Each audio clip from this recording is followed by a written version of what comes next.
Yo, Shortbox Nation, this is Botter, and I'm here to tell you right now that con season starts early this year with the return of Northeast Florida's premier anime, comic book, and sci-fi event, Collective Con. That's right, Northeast Florida's largest pop culture convention returns for its 10th year on March 8th through the 10th at the Prime Osborne Center in Jacksonville, Florida. 10 years of Collective Con, they're pulling all the stops out to make sure this is a can't-miss event. And the guest list they got going, don't even get me started on the guest list. I mean, they've got A-list celebrity guests and voice actors from some of your favorite movies, anime, and video games like Elijah Wood and Sean Ashton, Ray Park, Trisha Helfer, Ross Marquand, Max Middleman, and Bo-Katan herself will be there, Katie Sackhoff. Tell me what other convention is giving you the opportunity to meet Frodo and Sam from Lord of the Rings, Darth Maul, and One Punch Man all under the same roof.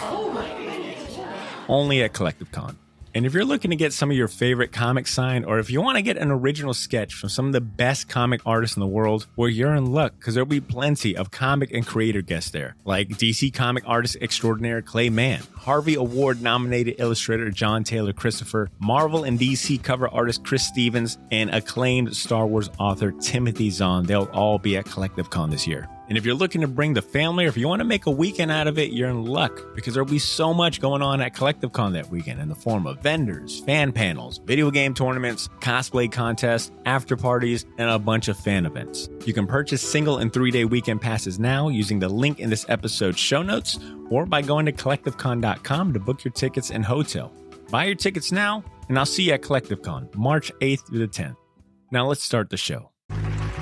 Ladies and gentlemen, I present to you the Shortbox Podcast, Season 7.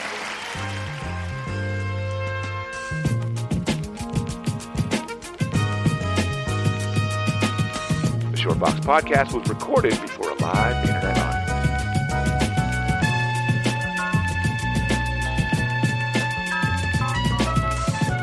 Yo, Shortbox Nation, welcome back. This is episode 332. Man, we are like getting into the 300s very fast. We'll be up to like 400 in no time. But new friends and first-time listeners, welcome to the show. You're now tuned into the Shortbox Podcast. My name is Botter, and today my crew and I will be discussing the Suicide Squad, specifically the second and modern comic book version that the new Suicide Squad film, directed by James Gunn, is heavily influenced by. But before we get into that, I'd like to introduce my co-host here with me today. I'm joined by your favorite regulars of the Shortbox crew, Miss Ashley Lanny Hoy. Hey. And Edmund Danzart. Yo. And rounding us out today is short intros. What's this? Yeah, that is episode 332 energy right there. Oh, man. You already know. Hello. You hear my voice every week. We're not messing around. We record 1 hour earlier, and it's just serious. All business. Ashley's like, look. You're trying to look good in front of the guest. Yeah, exactly. Okay. That's what it is. Okay. Ashley's like, look, if I can get an hour back of my time, let's keep it going. But that does lead me to introduce our special guest co-host for this episode. Fill in for Cesar, Shortbox Nation. Let's give a round of applause to Zach Armour. He runs a great comic book YouTube channel called Comic Ventures. Wow, that is a very low sounding. Hold up, let me go ahead and give that guy. Let me give our special guest. Let me do that one more time. All right, because that was a pathetic round of applause. Shortbox Nation, let's go and give a round of applause to our special guest co-host for this episode. He's covering for Cesar. His name is Zach Armour, and he runs a great, there we go, that's more like it. He runs a great comic book YouTube channel called Comic Ventures, and he's on social media sharing his comic book knowledge and adventures at Comic Ventures. And that's a pretty awesome comic book name. Thank you. Zach Armour. Thank you. Yeah, 100%. It's like, you were destined to do this, Zach. Which, by the way, Zach, how are you today? I'm doing great. I'm really happy to be here. I've been following the Shortbox Nation for a while, and you guys I'm a huge fan, so I'm honestly really honored to even be in the presence of you guys. I was waiting outside to walk in. I saw like Ed and Ashley walk up, and they had no idea who I was. But I was literally like, "Hey, Ed, what's up?" And like, I was like, "Who the heck is this guy?" And security, right? What the heck? It's stalkers now. And Ed's like, damn, I knew Botter lived in a crazy ass neighborhood. Now, Zach, we appreciate you coming through on the show. Like I said, I've been following what you got going on YouTube and Instagram for a minute. And honestly, I was thinking about the first time that I actually got to meet you and we made, our introduction, I think was on the morning of our 300th episode celebration. I was Really? at Publix You're at shopping Publix? for our cake and our different things, our party stuff, and I ran into you, and I think that was the first conscious, like, in-person meeting we had. So it only took you 32 episodes to finally make your appearance, which is kind of quicker, which is probably the fastest we've had, like, a friend turn guest co-host. So welcome, Zach. You see Botter at you, guys. Publix. You talk to him. You might put you on the show. That's the idea. That's how you do it. If you see me ordering a pub sub and you offer to pay for it, chances are I'm gonna be like, Chicken I'm tender gonna have subs you on are the on show. sale. Hang out. So wait for Botter. Send me a DM and I'll tell you which Publix it's at. And honestly, exactly. Yeah, don't blow up my public spot. But if you catch me there on Wednesdays for their $5 sushis, that's probably your best. Oh. All right, but look, before we really dive into today's topic, I want to thank our Patreon subscribers, aka the best patrons the podcast could ask for. They're directly responsible for bringing us today's topic. Our patrons had a choice between us covering the OG 1987 Suicide Squad team created by the legendary comic writer John Ostrander, or the 2011 Suicide Squad team that debuted in DC's New 52 initiative that introduced us to the more modern iteration of the team that you saw in the first film. Of course, the OG run that we'll be covering today won by a landslide. About 89% of the votes is what it won compared to the 2011 Suicide Squad team. So I say all that to say, if you're interested in participating and having a direct say in our future episodes and topics, consider joining our Patreon community for perks like that and more. Check out the Patreon link in the show notes for more information. But let's go ahead and get this show going. For the next few minutes, we'll be discussing the first 6 issues of the 1987 Suicide Squad comic series, written by John Ostrander and art by Luke McDonnell. And if you know nothing of this series, the important thing to remember is that the Suicide Squad also goes by their government code name Task Force X. The team consists of supervillains and other colorful costumed assholes that get assigned to dangerous missions that regular superheroes won't touch. They're who get sent in when the dirty work needs to happen in exchange for time off their sentences. The team is outfitted with explosive collars, of all things, to prevent betrayal or them from running away. They're directed by their very scary-ass boss, Amanda Waller, who is, I think, perfully played by Viola Davis in the movies. Best person in the whole cast. They're also guided by their government handler, Rick Flag. Who's the actor for that one? Off the top of my head. Oh, what is his name? He's in Joel Kinnaman. Joel Kinnaman. He's played by Joel Kinnaman in the movies. This iteration of the comic book main team is a lot different than the team we'll see on the big screen later this week. This comic series consists of characters like Deadshot, Bronze Tiger, Enchantress, Nightshade, and Captain Boomerang, a.k.a. Ashley's favorite. He is rare form favorite captain in this comic. Oh, man. Oh, he's terrible. Now, these first 6 issues we'll be covering finds the Suicide Squad on a couple of crazy ass missions. One of them is to take down a superpowered terrorist group called the Jihad, of all things. They actually, I think, changed that in the newer releases. Really? Because, it's kind of of course. Because it's so damn spot on to some real world baddies. But they also end up fighting other nasty villains well outside of their pay grade, like Darkseid's minions, and even do somewhat kind of good because they help discredit a white supremacist who goes by the name of William Hell as well. So they go through a lot of different missions in these first 6 issues, so we'll try to cover all of them. But you can find all of these crazy ass stories collected in a nice trade paperback called Suicide Squad Volume 1 Trial by Fire. I know it's available on DCComics.com, but you'll probably have good luck finding it at your local comic shop or reading the individual issues on the DC Universe Infinite app. Speaking of which, Zach, I know that you recently did a video about the 5 best mobile apps for reading comics. What would you say about the reading experience on the DCU app? The interface is really good on that app, and the selection is just immense.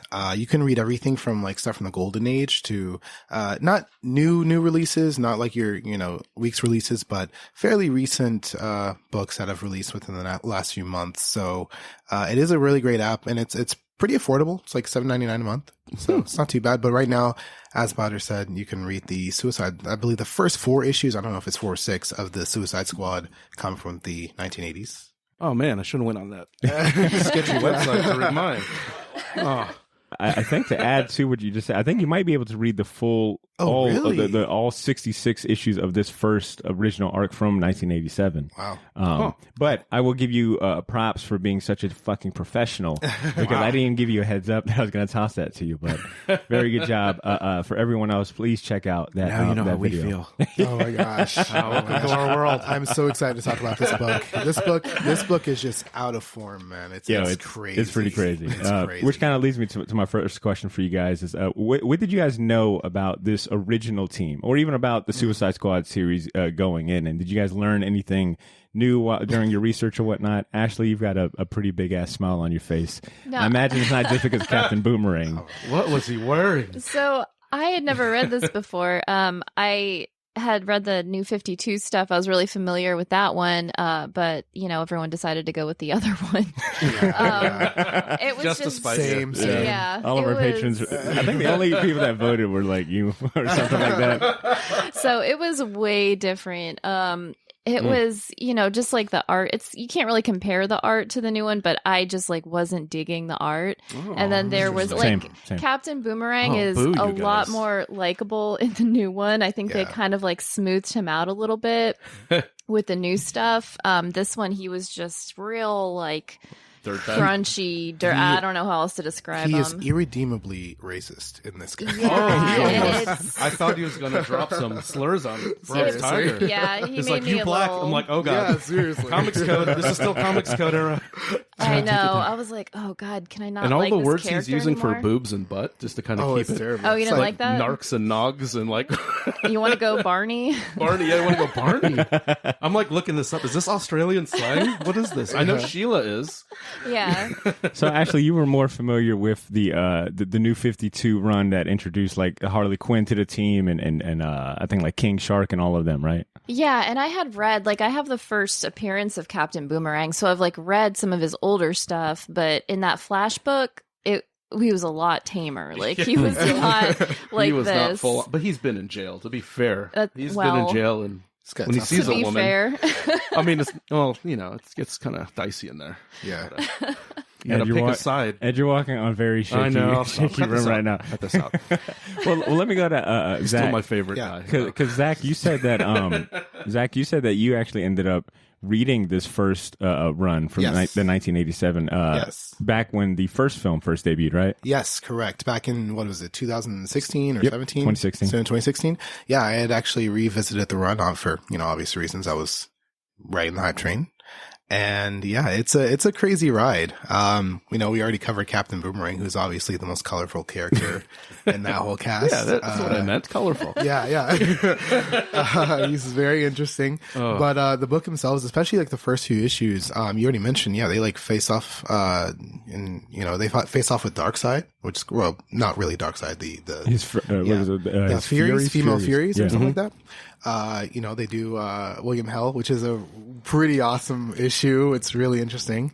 The first issue is really good too because they face off of essentially the anti Suicide Squad with the Jihad, and it's all these. It's I think there's 8 of them, and then there's 7 or 8 Jihad members with powers too. It's pretty cool. So I mean, a literal superhero terrorist group. I was expecting to see you in this. I was like, it's almost like who Damn, else did it was I was kind of like, okay, there's a flaming scimitar. It's this is getting really stereotypical. Yeah, look, I won't lie. The digital genie, the Sagat looking guy. Yeah, I won't lie. I was like, wow, if you couldn't be more spot on to some Middle Eastern stereotypes for a terrorist superhero group than what you get in that first issue. And they built a fake airport just to kill all these people. Oh, yeah. It's it made it look like an American It's very airport. 80s. Yeah, it's very 80s and weird.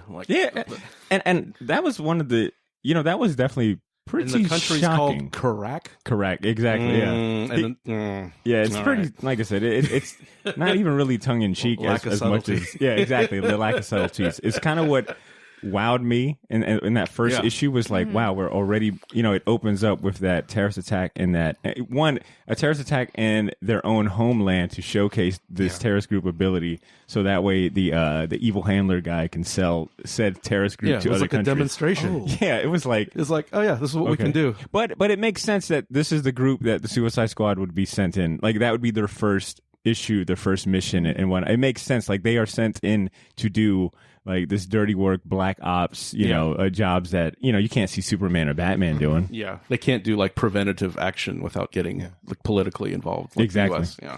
And Ed, correct me if I'm wrong, but I think you might have helped suggest this OG run when I was looking for topics to put up on the poll or whatnot. So were you familiar with John Ostrander's team in this series? Very vaguely. I may have read some a long time ago, but like I said, it's nothing I remember. I just thought it would be a good starting point, especially since, you know, James Gunn is really putting that name out there, saying it's like, hey, this is what inspired me. I thought it'd be a more interesting pick and a more appropriate pick with the new movie coming out. So, but yeah, I was familiar with it, but I can't say I read all of them. You know, I may have read a couple here and there, but yeah, this is the first time sitting reading, you know, consecutive issues. This is one of those runs that I think if you collect comic books long enough, especially like Big Two stuff, this is a run that gets a lot of high praise from I won't say old, but like long time DC fans and collectors. Like this is one of those runs that kind of, I've seen it mentioned enough in comic book docs, but also like spotlights or highlight reels talking about like DC in the 80s. I think when you think like DC post Crisis on Infinite Earths, like this is one of those series that gets like mentioned in that group or whatnot. Suicide Squad debuted in The Brave and the Bold number 25 back in 1959, which kind of puts it at like the earlier spectrum when you consider like the silver age of comic books. And I mean, granted, the original team that debuted looks nothing like what we see now. They were soldiers, right? Yeah, it was more like like 30 dozen. Yeah, like Venture Brothers meets like the A-Team. Espionage. Yeah. Team. Yeah. So, I mean, it was like a team of like scientists, like the military or like folks. The challengers of the unknown. Boom, even better, even better. No bombs detonating off in their heads, nothing like that. Yeah, none of the cool epics, extreme raunchy stuff that makes, you know, them a landmark. But I did find it interesting that, you know, the first version of Suicide Squad debuted in 1959, Brave and the Bold number 25. 6 months later, the Justice League would make its debut in the same comic series, The Brave and the Bold. I think it was number 28, and that was in 1960. So in the same comic book line, you know, the Justice League, another premier, you know, I mean, much bigger, of course, team, iconic superhero team debuts in that same title. So I thought the timing was pretty interesting.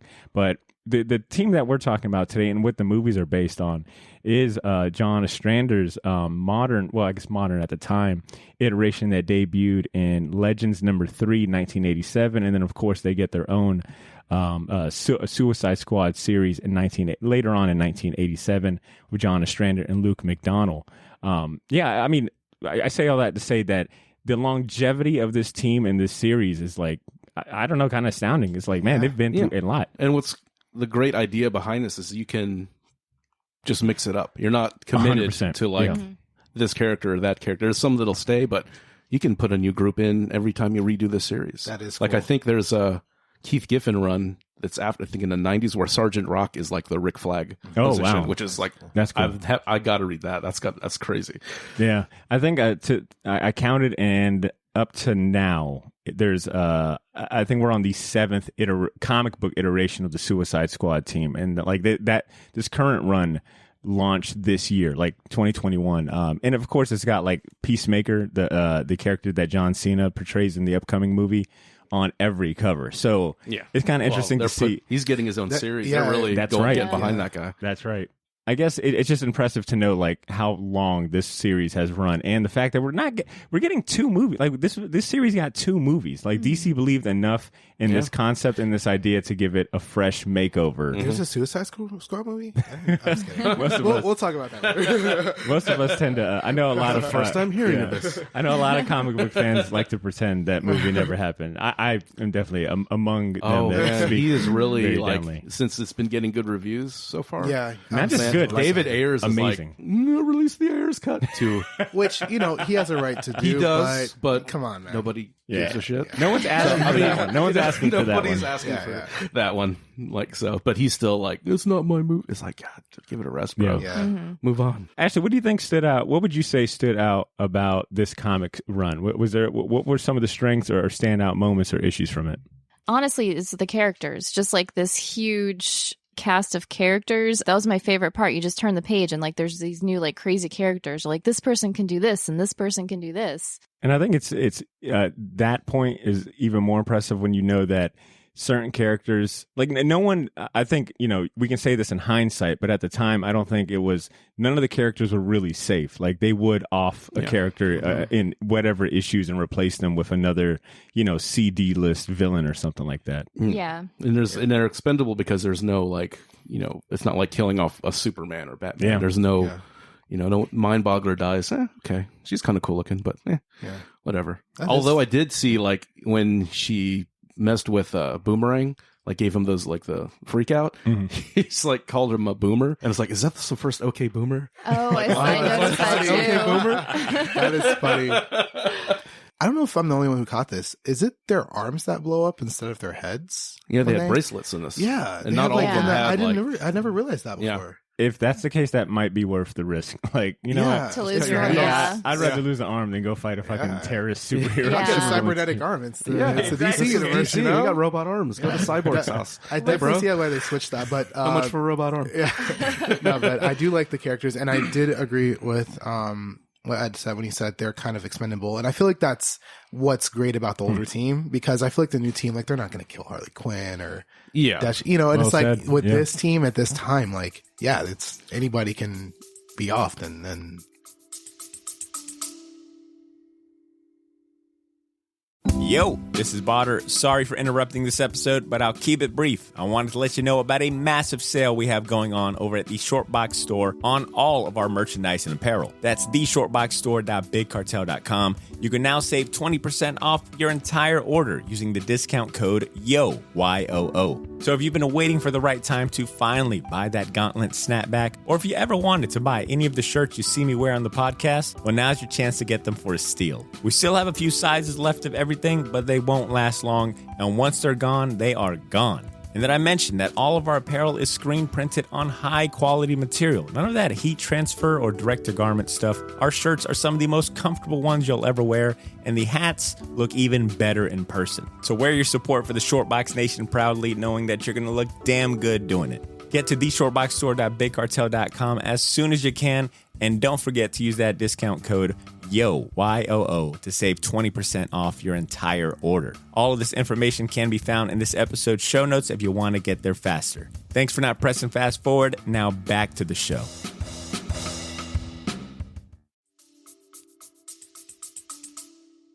And it was kind of unprecedented when you think about where John Ostrander was pulling some of these characters, because I think in one or two of the articles I read, he was talking about like, I just kind of had a free play with some of these characters because they either weren't being used, they weren't really that popular, they were too obscure for anyone to really care. But lo and behold, much due to this series, that is why we had characters like, I think, Captain Boomerang and Deadshot kind of rise to prominence, was that they ended up becoming like the fan favorites. Yeah, Deadshot got a mini-series out of this during that time. And Captain Boomerang's been around and in this group in one way or another, pretty much in almost all the incarnations. Of all the characters. They survived that terrible outfit. Worst costume. Ashley, what was that? Like seriously, what was your boy wearing? Well, first of all, not my boy back then. After reading that comic, I completely not my Captain Boomerang. Let's just do New 52 on. That's a good point to delineate that, because he was acting a little wild in episode 4. Or they issue fixed 4. that little cap though. I mean, he still has it, but that thing looked so weird. Speaking about like some of the characters from this iteration of the team, Zach, who ended up being your favorite character out of these guys? Out of this original team. I've always been a Deadshot fan, so Deadshot by default, but Plastique's pretty cool because I like how she's the one that portrays the team. I always love characters like just quadruple cross. It's so crazy how she's like, I'm this person. I'm undercover too. Yeah, because seriously, if you have a team of villains and you're like expecting them all to just like follow orders and But that's what I like. If I was to highlight, something from the writing aspect, I did enjoy how there was that sense of like mistrust among them. Like they were nasty to one another. They didn't really trust each other. They didn't even want to be in the situation to begin with. Granted, most of them I would say Captain Boomerang is being very overly friendly with the female members. Well, he's been locked up for a couple. Not excusing his behavior. But this episode's called Captain Boomerang and the Suicide Squad. Or more like Captain Boomerang canceled? Question mark. Oh, he would 100%. Oh, for sure.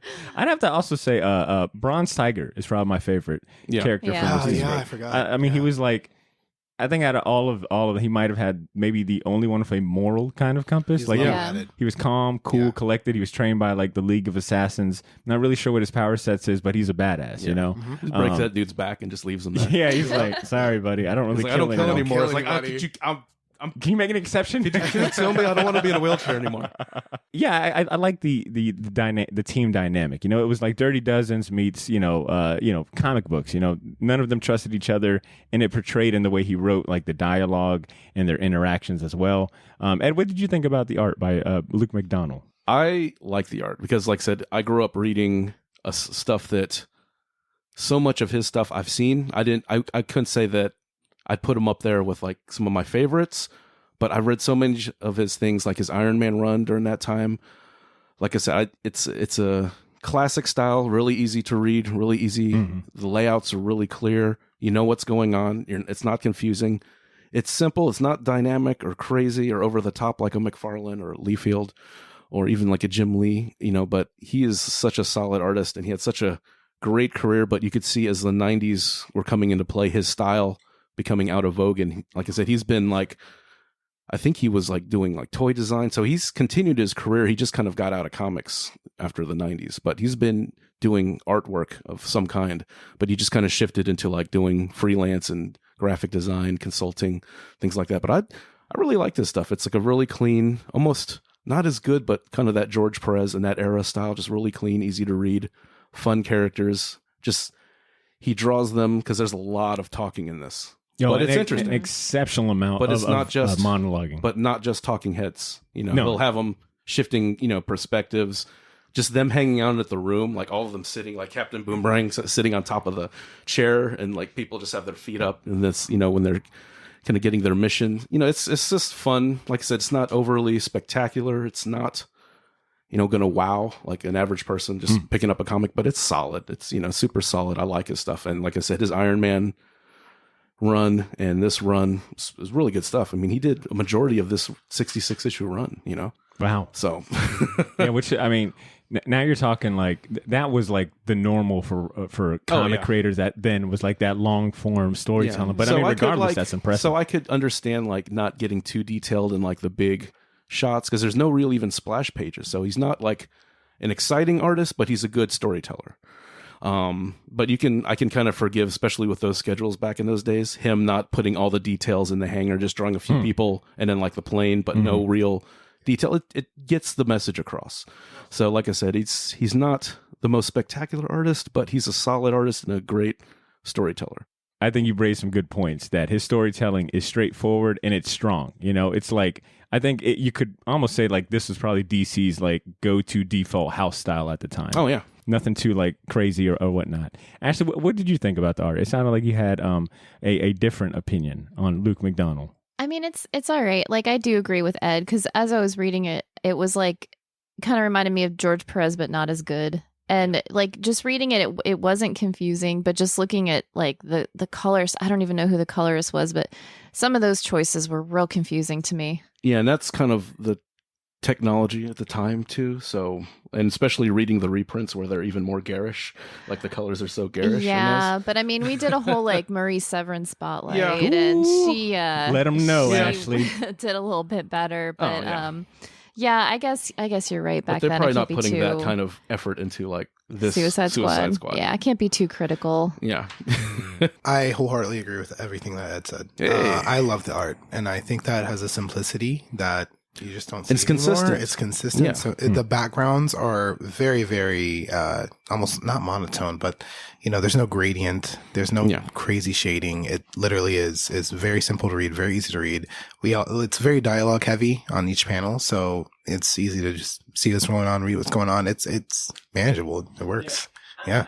I think I would go ahead and tell someone the art's not going to really wow you or capture you won't come back to this series. You won't read the series for the art per se, not saying it's bad, but for me, I would probably continue reading the rest of this series just to see what other crazy ass and rather edgy missions they go on. Because, I mean, if these first 6, I felt like we got a pretty good plethora of unique adventures. I mean, from stopping a superhero terrorist group, stopping a white supremacist. Did you guys read the annual? No, because they made a lot of references because it's a JFK assassination plot. Involving them. Is that the origin? That's the one with the control. Basically, Task Force X kind of split off, and then there was one group, and there was another weird story with Adam Waller and her daughter and the son-in-law. Because that was the first one that I read, and I was like, "What is this?" Yeah, it was like, and it's like, and they never say. Like Cuba's, it's the 1988 annual, I think. Yeah. Okay. It's the one with I think Vixen is on the team, which is pretty cool. But there's basically they're talking. One of the people, Control, is talking to a CIA guy, and they're basically going over they even show the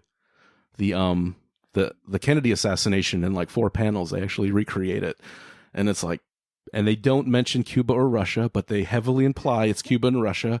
But basically, they're implying that the CIA agent tried to get Castro, quote unquote, killed, and then basically the response was them assassinating JFK, and then Russia backed Cuba in this. So, but they don't say Russia or Cuba; they say a neighboring country and their supporters.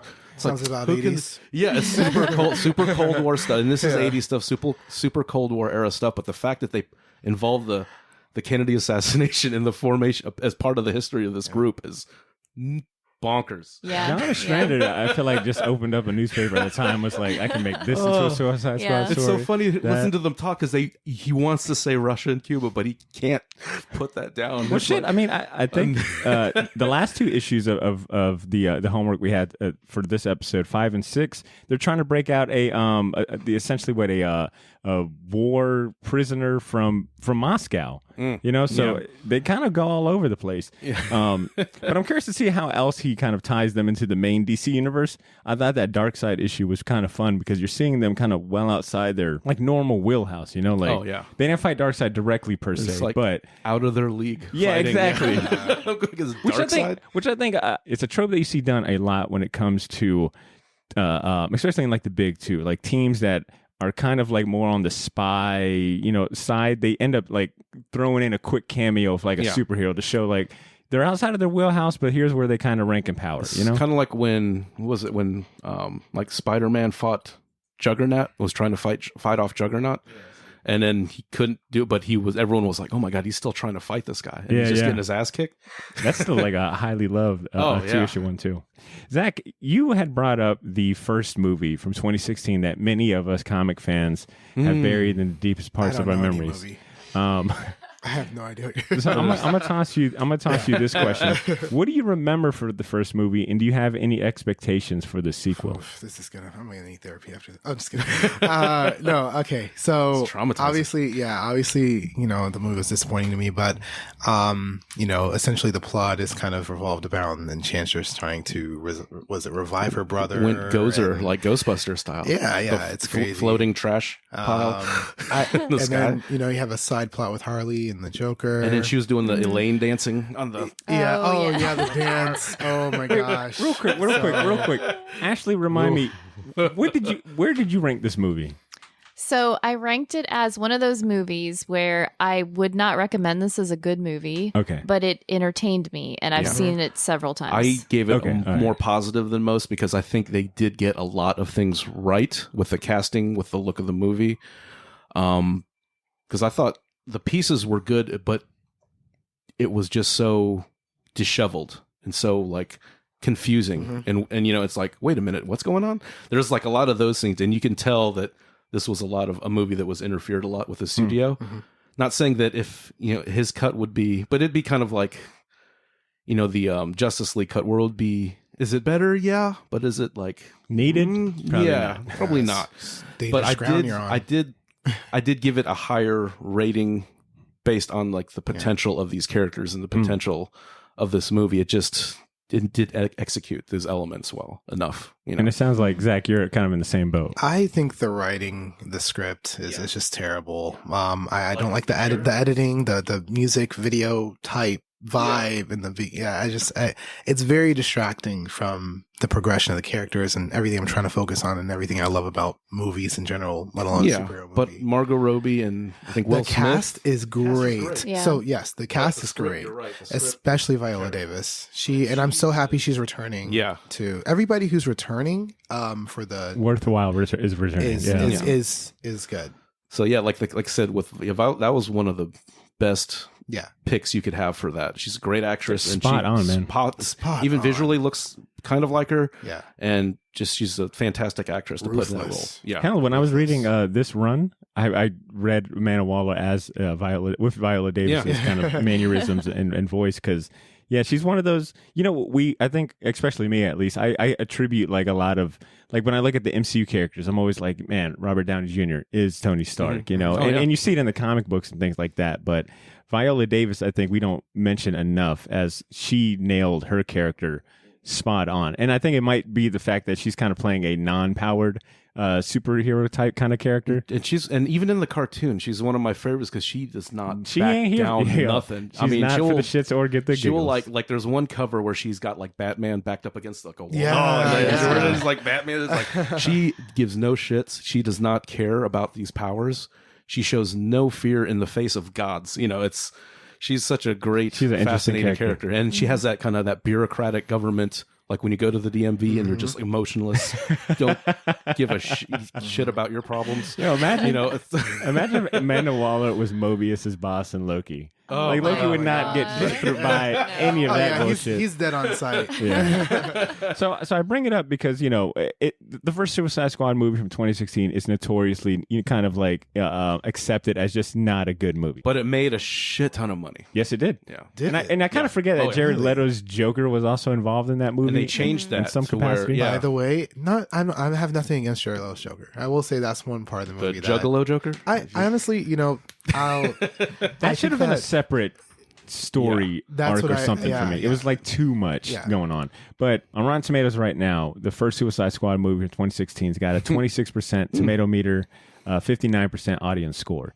When in contrast to a very promising, at least start to this new Suicide Squad film coming out this Friday at the time of this podcast. It's been released in England, I think. Oh, okay. Yeah, really? I think it got an early release. And I think I also got like an early release for like reviewers and other kind of media. They didn't put an embargo on it, which is a good sign. They don't you can't review this movie till it comes out. Yeah, that's usually not a good sign. With a DC film, I think I've seen enough of those embargoes to know that's usually the first sign to a bad look.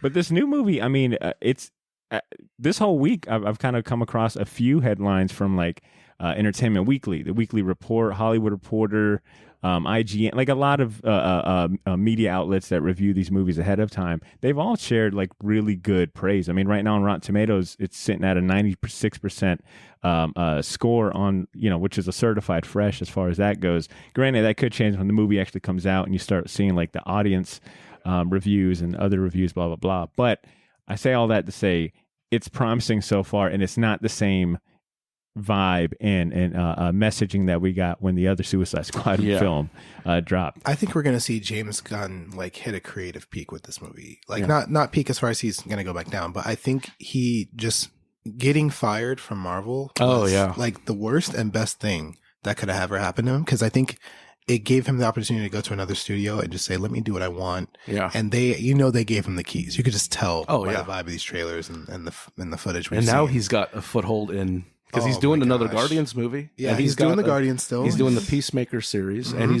they said he's rumored to have another DC project. Yeah, so he's going to tear it up. All right.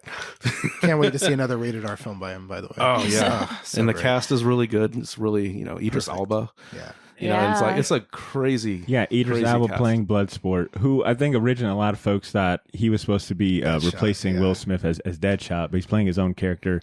John Cena as Peacemaker. Yeah, that would have been a bad movie. Yeah.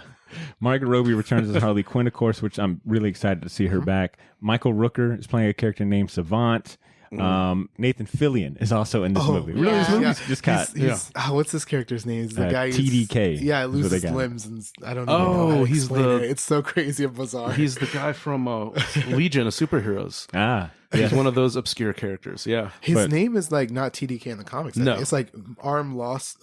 Some arm man basically his power is his name. That. Yeah, it's like because Legion of Superheroes has some bonkers. Those guys can get killed. No one will care.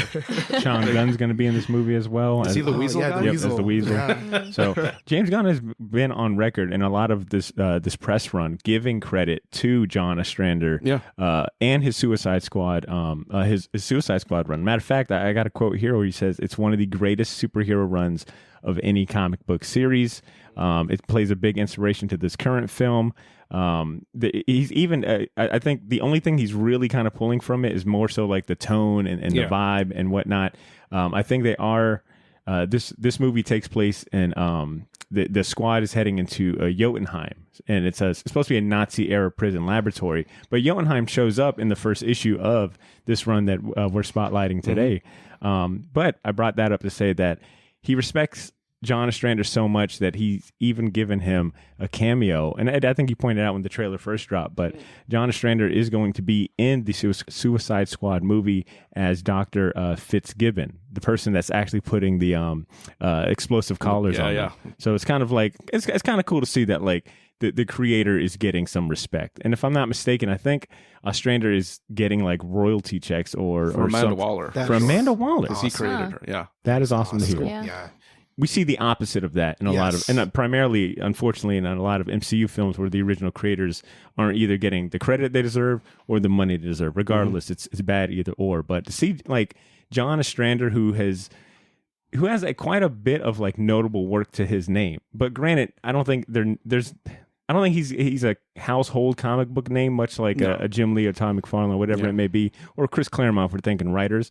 But he's contributed significantly to a lot of very strong and well-respected, like fan favorite DC series from like the late 80s and whatnot. So to see like someone like him to be given the credit that he deserves and a cameo in the movie is fantastic. Yeah, and as much as people kind of criticize all the superhero stuff coming out, the people that are making these movies now are actual fans of the movie, which is awesome to see. They respect the source material they take from Marvel does an excellent job at that. Whether the movies kind of get formulaic sometimes, sure, but they respect the source material. And like so DC, like with him saying that and just going out of his way he doesn't have to say any of that. James Gunn, he doesn't have to say none of that. He's like, I may have read the comic, or dismiss it like what's his name that did the Batman, the really bad Batman movies? He just never even read comics, So are you like recently? Batman? No, this is like the George Clooney Batman. Joel Schumacher? Yeah, Joel Schumacher who said that like, it's like my movies have more depth than any comic book. It's like just saying stuff like that. Literally in interviews saying it. But so you have people that just don't have the IP and just trying to make money off it, which is part of it. But you have people that respect the source material and bring these people along with them and mention them, put them in the movie. That's way above and beyond. Exactly. Exactly. I wanted to also give insert a fun fact here, but Ostrander, and thanks to his Suicide Squad run, he also introduced Barbara Gordon as Oracle. Yep. Once again, tying back to the fact that, Ostrander kind of was given, free reign on characters that weren't being used at the time. And around this time, she had just, been paralyzed from the Joker thanks to what happened in the Killing Joke. So I wanted to give credit to Ostrander for thinking outside the box and using a character that probably wouldn't have been seen back in the Bat. Well, maybe. Who knows? Who's to say? But to give her a role, like a member from the Bat family, a role in this run was pretty impressive.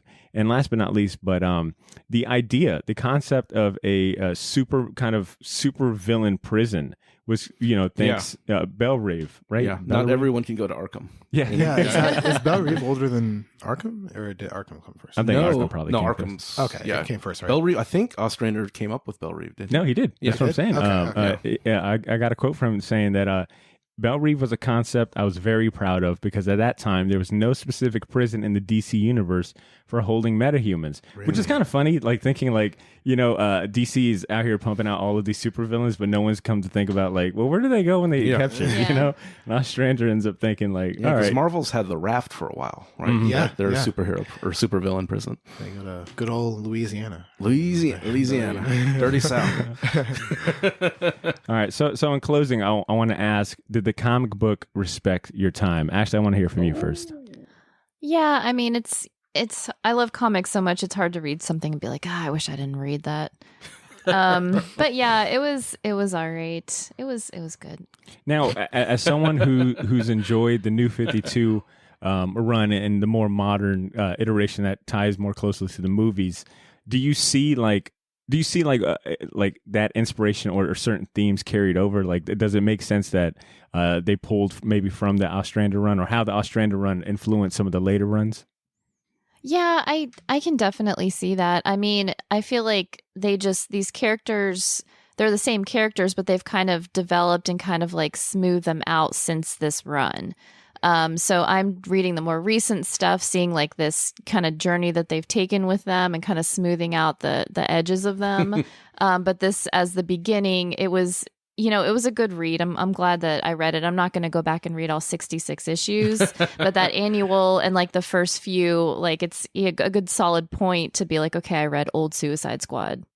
Well said. That's a good badge to wear right there. I read the first 6 issues. Yeah. Ed, what about you? Did it respect your time? Yeah, I like kind of revisiting it in a sense, but I probably would pick up like the first trade with that first annual. I'll probably get that first collection for sure. It's a good piece to have.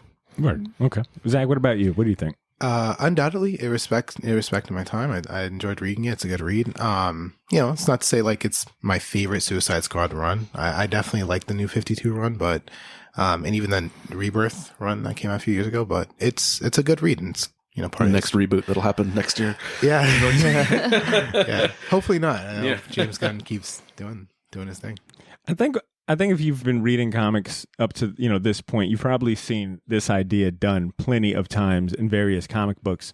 So I think if you were to revisit this 1987 run, you got to kind of keep in mind. Yeah, I unique. think exactly, the time and place. It was very unique at the time to have like a series focused on degenerates and Z and D-list villains. And it's a supervillain. It's not that many supervillain led comics, as the title characters, and they're portrayed as like this kind of underdog, because they're going on these they're basically sent out to die every time they go out, and it's like you end up cheering for these dirtbags. It's such a strange dynamic to where it's like these are the underdogs, but they're also villains. Yeah, such an interesting idea, and it's a very cool concept. I think that's why it's lasted this long. Yeah. It's a great concept. Well said. And if you're familiar with John Ostrander, I think you kind of see exactly why this is such a like kind of shining moment in his very long career.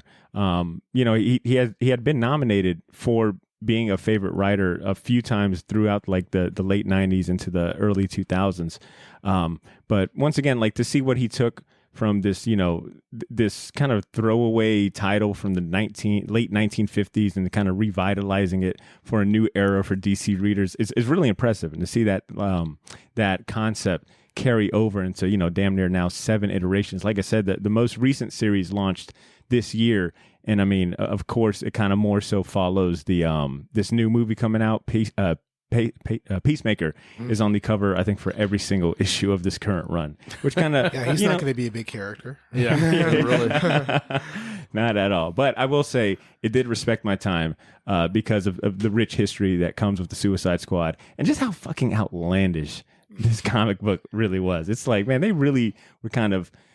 You've seen a lot more edgier things in modern comics, but I think you've got to point to titles like this that have helped pave the way for things like the Comics Code Authority to not be such a big deal, and for creators to kind of write the stories they want to write. Any recommendations that you guys would give before we move on in regards to anything Suicide Squad related, whether it be other comic book series or other properties and things or whatnot? If you like the modern iteration that's more in line with the movies, start with New 52 for sure. Yeah, because that's going to have like your Harley Quinn and King Shark and all those characters like that. So I definitely love the New 52 run. I didn't love everything out of the New 52, but yeah, it's fun. It's good. Yeah, it's fun. And I'll go ahead and share, if you're in the mood for any animated appearances, they do have their own, the Suicide Squad has their own episode in Justice League Unlimited. It's titled Task Force X, and it's about them infiltrating the JLU Watchtower. Yeah, I was actually going to try to watch it before, but I'll probably watch it after we record. But they also, and that's another thing too. It's like not only have they had a long, comic book history, but even like in other media as well. So Justice League Unlimited, Young Justice, they've got the animated stuff locked down. But they've also shown up in Arrow. There was the Arrowverse episode about the Suicide Squad. Granted, completely different looking team. And even before that, they were in Smallville. There was like a Smallville iteration of the Suicide. Now, granted, they look terrible. The costumes look nothing. It's Googling now. Deadshot looks like a cowboy or some shit like that. But they've shown up in a lot of different. Well, you've media. seen what Deadshot originally looked like. He kind of looked like a magician. He had like a tux and a top hat with a pistol. No, I kind of got it. Yeah, he's his costume redesign. Is a big low way where it's kind of like the Deathlock kind of costume. Yeah, I always got those two characters mixed up. They look very similar. Wow, you are right. Deadshot's first appearance is vastly. He's a magician. Alfred. It's like he's Alfred with a gun. Yeah. He's a magician living on the west side. Alfred, is that you? Word. I think that kind of brings us to a good closing for the Suicide Squad segment of the show. I want to go ahead and get into talking about some newer comics before we go on break. Shortbox Nation, it's time for our first recurring segment, Fistful of Comics. You can either have a mouthful of teeth or a fistful of comics. Fistful of Comics is brought to you by Gotham City Limit, Jacksonville's premier shop for comics, toys, collectibles, and more. If you live in the area, ever find yourself passing through Jacksonville, stop by the shop on Southside Boulevard and tell them the Shortbox sent you. Now, keep in mind the comics we'll be spotlighting in this segment are ones that you can go out and find in a local comic shop near you or digitally if that's your thing. Zach, since you are our guest of honor today, how about you go ahead and kick us off? What new comic book are you spotlighting today? You know what? Newish, but I had an original one, but I changed my mind. I have been reading this Image comic called Southern Cross. Have you guys heard about it?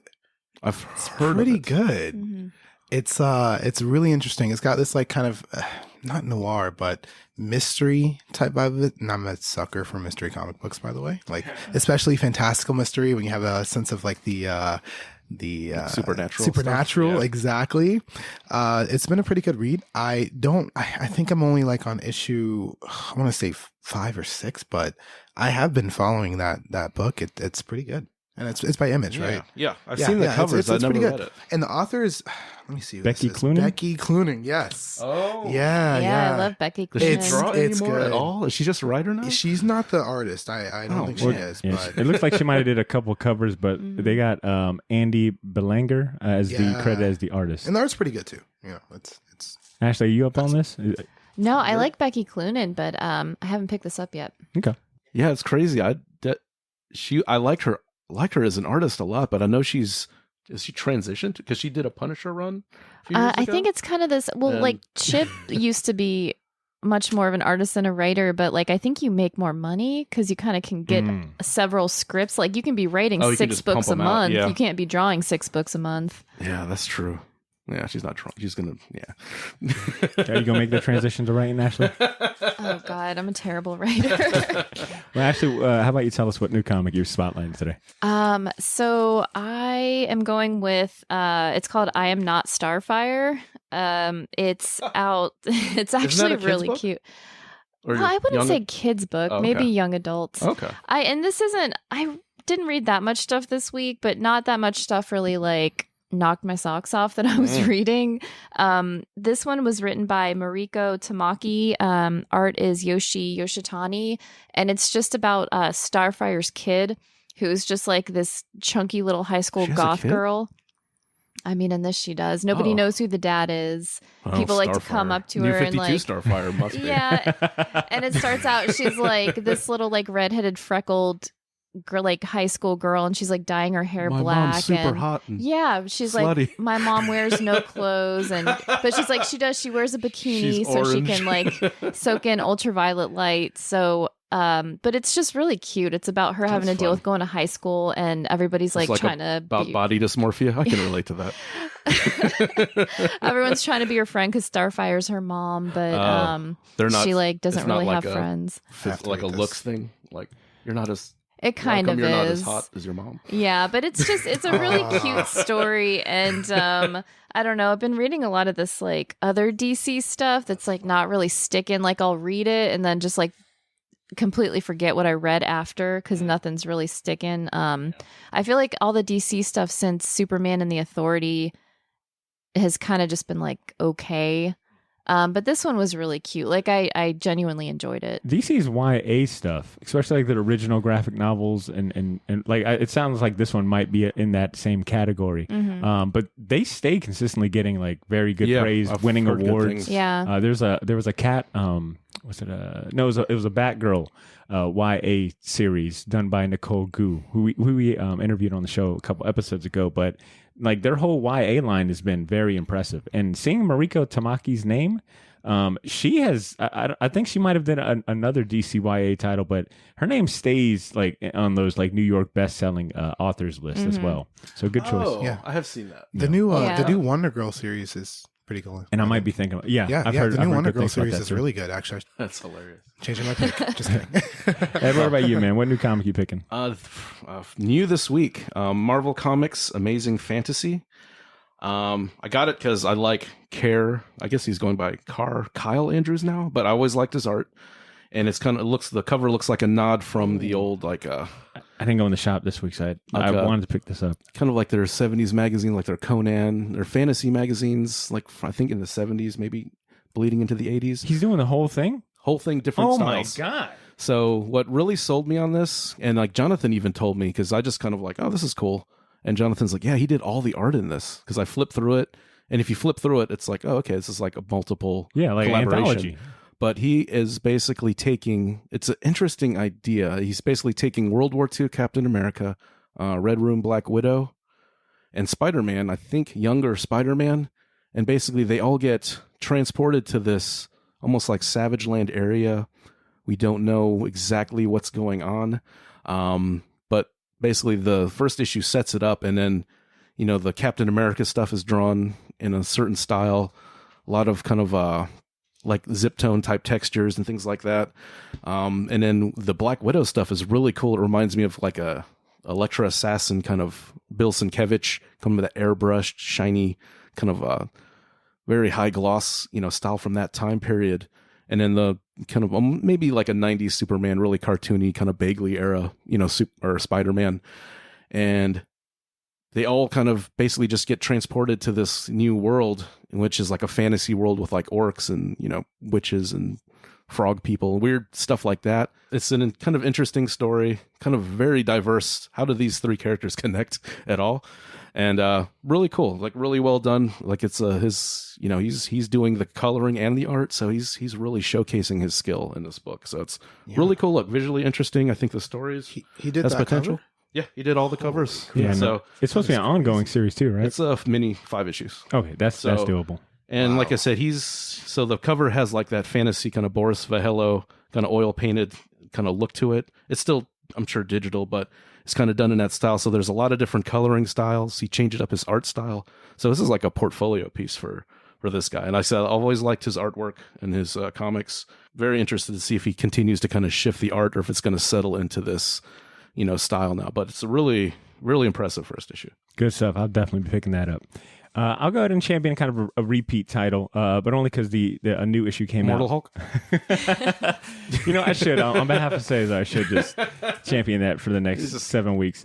But now I'm going to go ahead and put another spotlight back on Radiant Black. Issue 6 came out at the end of the last month. And I think it serves as a great end cap to this first story arc. It's written by Kyle Higgins, beautiful art at that, by Marcelo Costa. If you're a fan of Invincible or Kyle Higgins' Mighty Morphin Power Rangers run, it's right up your alley. It's centered on this main character named Nathan. He discovers like this ethereal, like cosmic energy force called the Radiant. It gives him powers to change his life. But then, of course, he ends up meeting other folks that found like different versions of it, and they end up becoming a team and blah, blah, blah.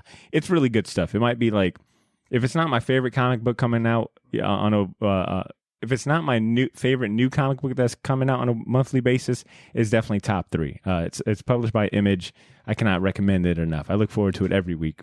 So that was our individual picks. And before we actually wrap up this segment, Shortbox Nation, we got to share our top 3 new comic picks coming out next month. This list was provided to us by our friends over at Gotham City Limit. So these are titles they suggest all comic fans don't miss out on. So put these on your pull list or have them ordered before the final order cutoff date of August 9th.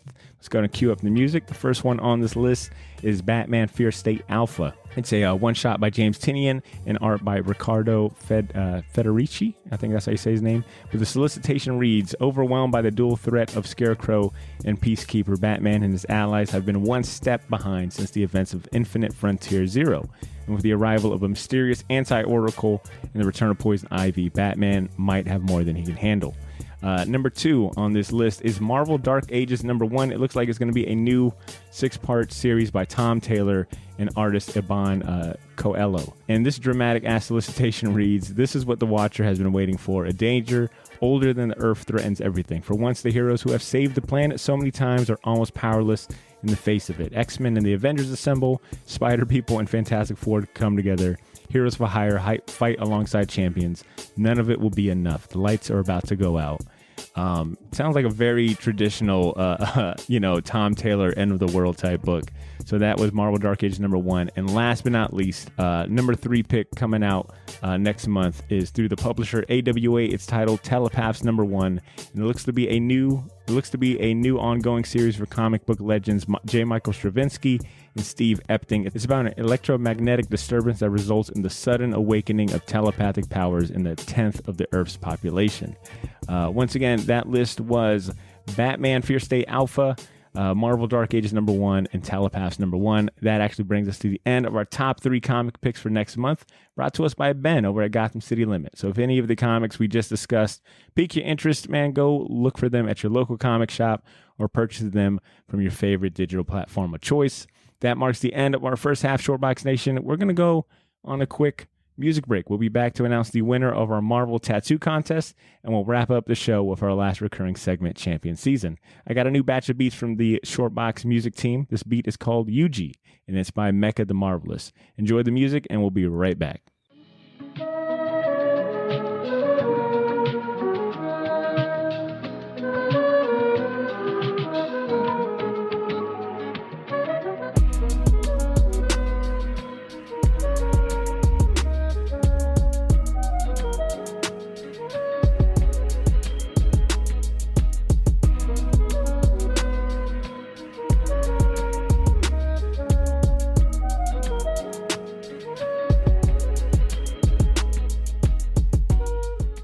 What I like about your videos, Zach, by the way, your YouTube video, is that you put a spotlight on digital comics, yes, reading wise and whatnot. How often are you reading your comics digital versus traditional or physical? I've gone like maybe 80% digital, honestly. Yeah, I know. It's like sacrilege. I was that, so I've been reading comics since I was 4, and I was that comic reader like for the longest time until like 2019 that would not touch a digital comic. And I started this YouTube, and I started just doing content on like comics in the digital age, and it kind of just went from there. Yeah, it converted me. I think since I've made this video, I think like it's like my most popular videos, like the top 5 apps for comic collectors. I featured like DC Universe Infinite on there. The one that you put me on was Prime Reading. I didn't know that Amazon Prime had its own. Oh my gosh, yeah. It's because they own Kindle and they own Comixology, and you can read like a ton of books on Prime Reading. Oh, it's crazy. Well, I just signed up this year for Comixology Unlimited because it was like too cheap. It was like $6 at the most. Super cheap. So I used that to read like my non-Marvel DC stuff. But I've got like Marvel Unlimited, DC Infinite, and I'll probably sign up for Prime as well. Yeah. Have you put a spotlight on like the library reading services like Kahoot or Libsyn? No. Oh, dude, are you up on it? No. Uh-oh. Are you guys up on it? I'm still using my Russian Really? virus website. Virusware websites, yeah. You're using your task force. Novirushere.ru. Not RussianBot.Russia.com or some shit like that. No, so if you have a library card, and I'll use the Jacksonville Public Library as an example, you awesome. automatically get access to 2 different digital services. One is called Hoopla, and the other one is called Libsyn. And you can check out digital books. And of course, because it's tied to the library, there is a crazy amount of like comic books, graphic novels that you can check out for free and all that and whatnot. Awesome. Yeah, it's fantastic. So if you need a video idea, you can have that one for free. Nice. Yeah, it's really cool. And a lot of like listeners, like Amanda Marin, has championed Hoopla forever. Drew just got into Hoopla, I think, 2 years ago, and that's all he kind of uses to read his digital comics on that. So, but I brought it up because I got to give you props that you're putting a spotlight on mobile and digital comic book reading, because I think that's an interesting space that is like steadily growing, and I see a lot more people getting into comic books by going the digital route, and that's a generational thing too. I think it is totally. It's going to be the new norm. It's going to be like the stuff like books. This is going to be it's kind of there right now. It's like the old fashioned. Hopefully not stuff. too much. You always want to support your local comic shops. Like and there's still, I think, an art form to a physical comic. That it doesn't, for me at least, because I grew up on analog stuff and books. To me, it just doesn't translate. But like I said, that's again a generational thing. I think kids now who are used to everything digital, streaming and digital, this is going to be weird. It's going to be the best part of it. You could be sitting at night, like in the dark, totally. You grab the iPad and it's there. You don't have any. You have to. And it has gotten better because I remember reading when I was growing up. Reading on a computer was made your eyes. Was it bad? Oh yeah, made your eyes water. You're like, oh god, my eyes are going to fall out. But now it's seamless. Way they got the UI for it. Yeah. Actually, you got a few digital services, right? Yeah, I use Comixology a lot. I think also like I have an entire closet full of comics. Me too. And sometimes I open that closet and I'm like, nothing else is going to fit in here. So I either need to get rid of stuff or read more digital. So I've been reading a lot more digital. I'm getting used to it. I really do like it. I think storage has been the biggest issue that's driven me to almost, I'd say about like 60% of like new comics I read is digital because of Comixology. And then the other 40% is like because I just want to go into a shop. And I think I go into the shop more for reading like new like looking for new number ones. There's something about like being able to grab a new number one and like flip through it and get like that familiarity. That's kind of the test with me. I'll grab a bunch of new number ones, and then if I like it, okay, I'll probably trade wait for it. If I really like it, if I'm getting it every month after 2 issues, then I really like it. Mm-hmm. And there's only like a handful of titles that have kind of crossed that threshold with me. Mm-hmm. Like one, it's like, okay, one and done. One's like, this is interesting. I'll wait for the trade. And then the next step is like, okay, I got to get this every month. And that is like a top tier title for me. Yeah. Yeah, I'm right there with you. So, Zach, keep up the good work. And Shortbox Nation, we are back. Once again, that little tune was called Yuji. And if you like it, check out more music by Mecca on Spotify or Apple Music, or support him directly by buying some music from his Bandcamp, which is linked in the show notes. So before we get into our last segment, Champion Season, last month we announced a contest for a free Marvel tattoo session from the premier tattoo shop, Black Hive Tattoo. The head honcho of the shop himself, Mr. Nick Wagner, was itching to ink some new Scotty Young Marvel character designs on some lucky Shortbox peeps. And today is the day that we finally announced those 2 lucky ass winners for these free sessions. I don't know what the monetary value is, but they're getting a great prize out of this contest. We have had over 18 folks enter in the contest, so a sincere thank you to everyone that sent in a submission and left us all those great reviews on Apple Podcasts and Podchaser. I'm going to be using the Wheel of Names to select our 2 winners. I went ahead and loaded all the names I've got. I had our man Zach take a look at it, review. Zach, all of the names are inputted right. Like, we're on the up and up. We ain't here trying to hustle nobody. In classic Shortbox voice. Yeah, there are 18 names there. They are looking good. Things are looking good for somebody. And just in case, I will go ahead and record this little video. We're picking the winners at it's actually 1:29, 1:30, August 1st, Eastern Standard Time? Yeah, Eastern Standard Time. So, all right, our first winner, let's go ahead and get this thing going. Our first winner for a free tattoo session is, drum roll, Botter, add a drum roll here. Our first winner is none other than Jonathan Sanders. Whoa! Is our first place winner. Yeah, I kid you not. So we got Jonathan Sanders. Nice. Which, I mean, he's just adding to his collection already. So that's pretty cool to know. Yeah. All right, so we'll remove I wonder if him. it's going to be Spider-Man.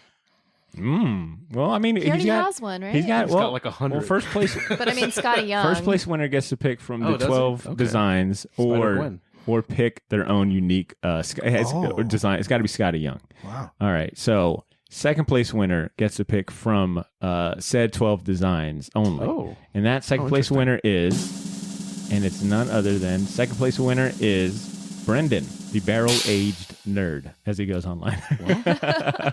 So congrats to Jonathan Sanders and Brendan, the barrel-aged nerd. Yes, round of applause to our winners. Yes, big shout out to them. And you know what? I didn't announce this on social, but Nick actually wanted to give a third place winner. Let's pick a third place winner. They won't win a free tattoo session, but they will win some cool Black Hive merch. And the winner of our third prize is Amber Hadley.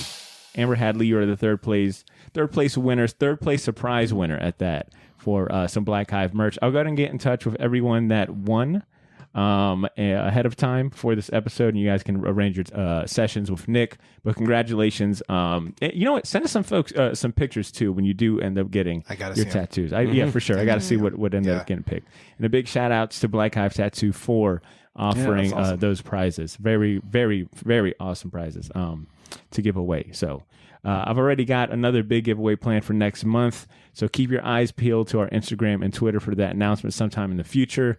I managed to borrow a few things from Cesar's collection that I'll be auctioning off in the next month. Wow. So big shout outs to Cesar for lending me. AKA, I stole that shit while you weren't looking. Yeah. The way that was worded almost this isn't good. He's in the process of moving. Yeah, so it's like perfect timing. I help you move these graphic novels. Yoink. How much did you say this Batman statue went for? Oh, okay, buddy, I'll take good care of it. So big shout outs to the winners. Big shout outs to Black Hive Tattoo, which actually brings us to our last recurring segment, the long-time staple that is our champion season segment.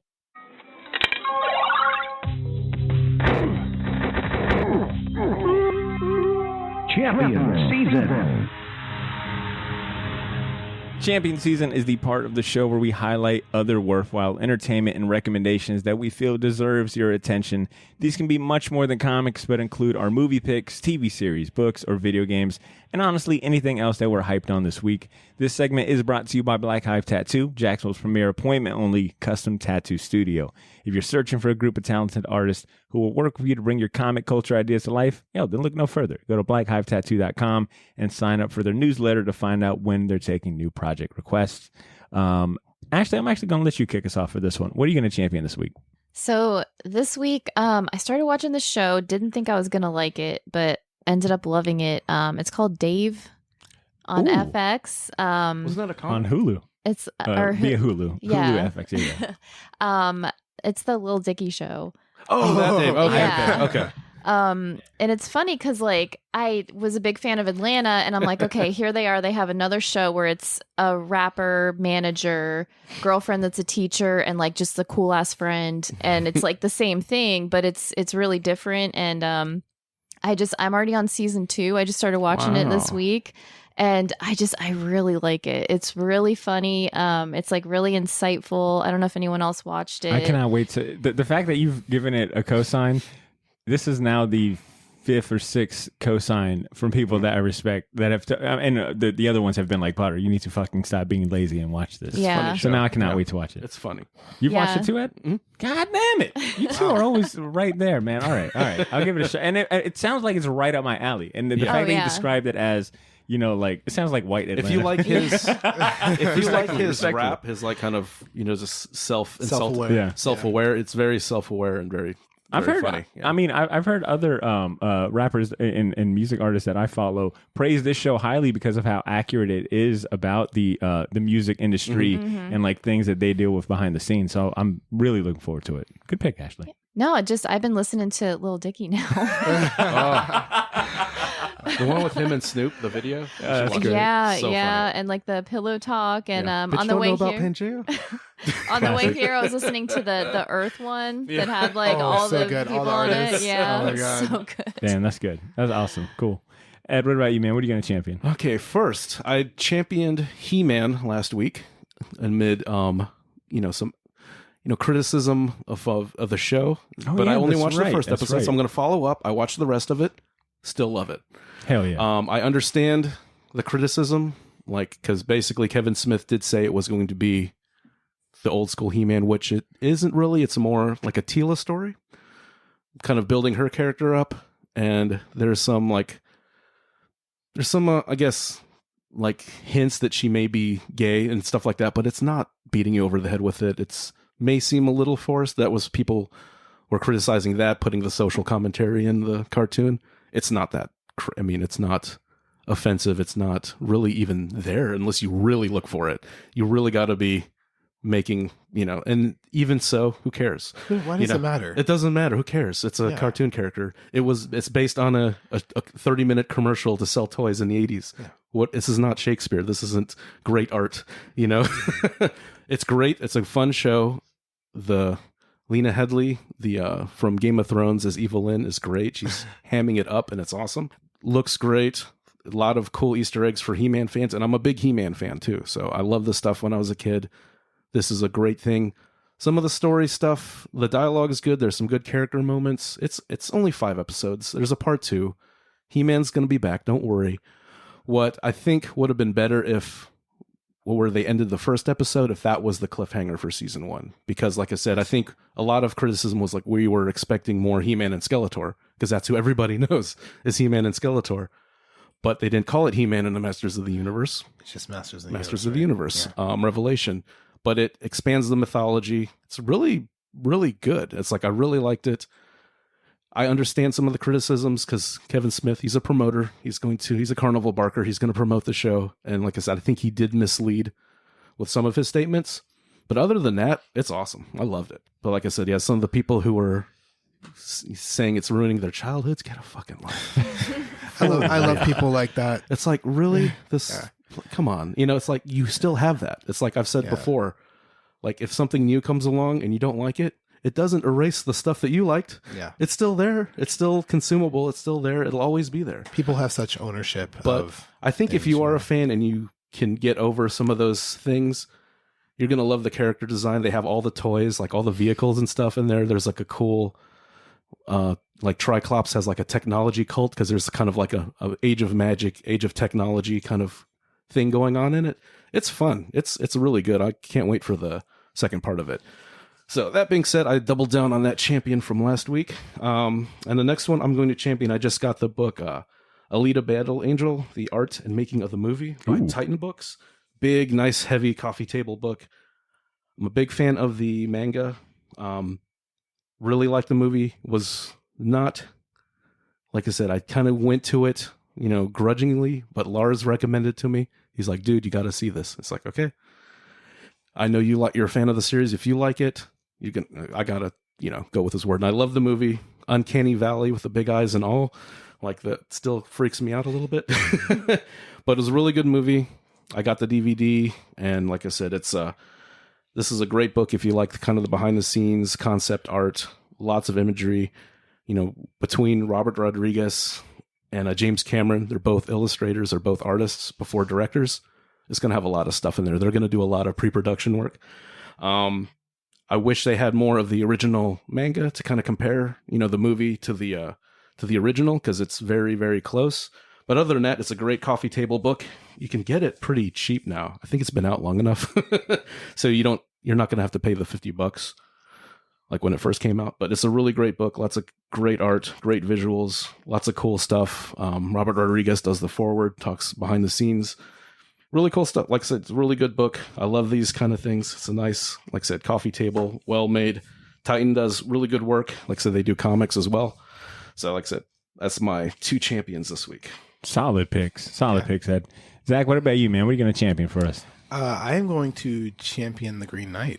You saw it already? Yeah, it just came excellent. I did. You're a movie buff, aren't you? You tend to go see movies. Movie and music. Yep. So it was great. It was definitely a very visually stunning movie. It's definitely an art film. It's definitely a bit more suggestive. It's not a hack and slash barbarian movie. If you're going into this movie expecting a lot of action, you are going to be terribly disappointed. But if you're going expecting something that's a very visually, a lot of visual spectacle, some irregular storytelling, but some engaging storytelling nonetheless, you're going to love it. And Dev Patel, best performance I've ever seen. Ooh, not ever seen. Sorry, ever seen him do. Not ever seen him. But it is ever in the history of cinema. I forgot the end of the sentence. But maybe best performance I've ever seen. I don't know. I have to watch it again. I remember to make that statement. Yeah, I remember C telling me about it, and I saw the trailer when we all saw Black Widow. Yeah, that's the first time I saw the trailer. That piqued my interest big time. And I saw like the follow up trailer, and it's like, man, this is beautiful looking. It's beautiful, and it's fantastical. I love that stuff. You know, there's a sense of surrealism. It's not quite as fantastical as like a Hobbit or a Harry Potter. It's not an action movie, but it's so surreal. There's obviously, without saying spoilers, some very practical effects that are really well done. Cool, really great. I cannot wait to go watch that. Oh my god, so hell yeah! But what I will champion is Ted Lasso, which is a comedy streaming TV series on Apple TV. It's developed by Jason Sudeikis. He also stars as the main character of the same name, Ted Lasso. And it follows a small-time football coach named Ted Lasso that's hired to coach a professional soccer team in England, despite having no experience coaching soccer at all. The series also stars Hannah Waddingham, Jeremy Swift, Brendan Hunt, and a whole lot more. The second season just premiered last week, and that's already been renewed for a third season. I'm sorry. And what I just learned actually today, big shout outs to Blake for putting me onto this, but Ted Lasso, the character, was actually created to promote the Premier League through NBC when they acquired the rights to broadcast that sport. Little did they know that those little skits that they were putting out would end up becoming a very successful TV series. One that I cannot recommend enough. I think I've already hit up like 4 or 5 people based off just the 8 episodes I binged last night. It is some of the most positive, feel-good, inspiring TV you'll watch, but with amazing one-liners, moments of comedy, and just like I don't know, just human interactions going on. But you can't help but watch it and not smile at some of like the very corny jokes that Jason Sudeikis says.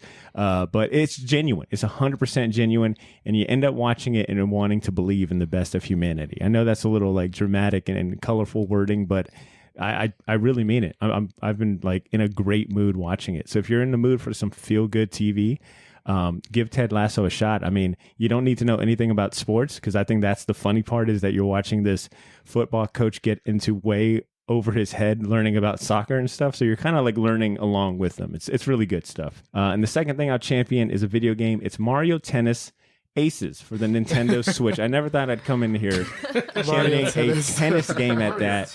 But of course, it's like whatever follows the word Mario, it's normally going to be good. Mario Golf, Mario whatever, but Mario Tennis is right there with it. It's on the Nintendo Switch. You can play locally online. It offers an adventure mode with missions and boss battles. It's just unique overall. And of course, they've got like signature characters from the Mario world. It's a fun party game, but also just a fun game to play by yourself because it's so damn challenging. Is this becoming a sports podcast? You know what? I won't lie. I did not put two. And here's the thing: life had nothing to do with this. Oh, This is all of my own free will. Interesting. Damn, this was the sports champion segment by Potter. But not Mario Tennis Ace is super fun if you're looking for a new Nintendo Switch a game to play. And that actually brings me to the end of my champion selection, which brings us to the end of our show, Shortbox Nation. I want to go ahead and thank Zach Armour for being our special guest co-host. Cesar's got a lot he could learn from you, Zach. Your positive energy. I doubt it. Very delightful. He could learn how to be delightful. But Zach, I wanted to give you the opportunity to go ahead and plug Comic Ventures and where people can follow you going forward. You can follow me on Instagram at Comic Ventures or follow me on YouTube at Comic Ventures. If you don't mind me asking, what's the next video that you're working on or that people can see on your YouTube channel soon? So I just released an article. You can find it if you look on the Shortbox app, which ironically has nothing to do with Shortbox podcast. It's we're in litigation with those guys. I know, I thought about like, are they gonna sue? No, it's a good looking app. It's a beautiful app. Great interface. It's a comic buying app, but so I'm also a collector. I'm also, talk about purchasing and selling comics as well as, the actively reading them. But I just published an article for them on what's my article about? Traveling with comics. So it's a really good read, but I am gonna make a video that kind of covers the topic as well. It's a really cool topic, and I think it has a lot of it's really useful for, everybody, whether you're a collector or you visit your LCS, your local comic shop every week, you're gonna get a good watch out of it. You've cornered an interesting corner of you've cornered a corner. You've cornered an interesting aspect of the comic book, I think culture, which is the buying and collecting part of it. Yeah. Because, I literally was just having this conversation with Drew yesterday about transporting comic books to, the beach and shit. I like to read comics at the beach, but it is kind of sandy. Yeah, it's sandy, and I still feel like there's better means of traveling with comics. So I'll be looking forward to that. You got to do a Armor Wars series when that comes out. Zach, for sure. Yeah. Is it because of my name? Yeah, Zach, of course. Zach, you got to lean in. Armor Wars. Your lean name is into the superhero name. Zach Armor. That is Ed's got a good point. Yeah. That's like me being Max Thunder. I will be Max Power. And you're like a baker or something. It's you got to do an Armor Wars Zach series. Armor Wars. Love it. If not, for sure a video, but you got to get some branding and images out there of you in multiple Iron Man armors. Yeah, there's that's at least 200 t-shirts coming fall 2021. Zach, I know some really good artists that could commission that for you if you're interested at all. Ed, Ashley, are you guys taking any new commissions? Anything you guys want to share? I've got links to your stores and websites in the bio, but anything you guys want to share before we sign off? No, I'm doing some really cool soap this month. I'm designing soap, so whenever that comes out, I'll like hand soap? Like Fight Club, like taking fat and making soap. It's like fancy packaging? Lady soap, and I'm doing the packaging for it. Oh, that's right. Yeah. I'd like some fancy lady soap. Are you going to get some free samples? Yes, I am. Please bring them in when you. What makes it lady awesome. soap? I'm just curious. Because it smells really. I guess it could be anybody's soap if you want to smell flowery and perfumey. Yeah, you can. It can be man soap too. Yeah. Person soap. There you go. I'm making person soap. Human soap, yeah. Well, not human soap. That sounds pretty dark. Oh my gosh. Have you done branding work like this or merchandising like this before? I did something for Coffee Shop of Horrors. Oh, yeah. Orlando, right? Yeah. Which so flavor? I did their, it was coconut coffee. It was like something siren. Oh, I did the siren one. Yeah. That's cool. So yeah, I don't really do much, but when they come to me with an idea and it's like, here, we want you to do like this, and it's like real fantasy, I'm like, oh yeah, I'll big time. Nice. That's right. All right, bet. Well, I guess be on the lookout for Ashley's human soap. Human soap. Yep. Ashley's human soap. Ed, what about you, man? Any announcements or anything else? No, I'm still catching up. I'm almost caught up, so hopefully by mid-month or maybe next month, I'll probably open up commissions again. All right. Sounds good. All right, well, there you have it, Shortbox Nation. Thanks for hanging out this week. Like I love to say, let's keep the conversation going. Feel free to reach out to us and let us know if you end up reading Suicide Squad comics between now and when the movie premieres this Friday. Hell, let us know what you think of the movie if you see it before Sunday. Hit us up on social media or write into the show and send a short email to our inbox at theshortboxjacks@gmail.com. Make sure you're subscribed to the show on your favorite podcast app, because next week, maybe Cesar will return. We'll see. We'll be talking about Marvel's What If series, and if that's too long for you to wait, consider joining our Patreon community for access to our spin-off podcast series, Pilot's License. It's a bonus series revisiting classic comic book cartoons and animated shows. This month's episode will be about the Justice League Unlimited series. Get access to that and our Pilot's License. Get access to that, Pilot's License, and the rest of our bonus content by clicking the Patreon link in the show notes. In the meantime, Shortbox Nation, stay tuned to our Instagram and Twitter. Take care of yourselves. Come back next week, and please continue to make mine and yours Shortbox. Peace.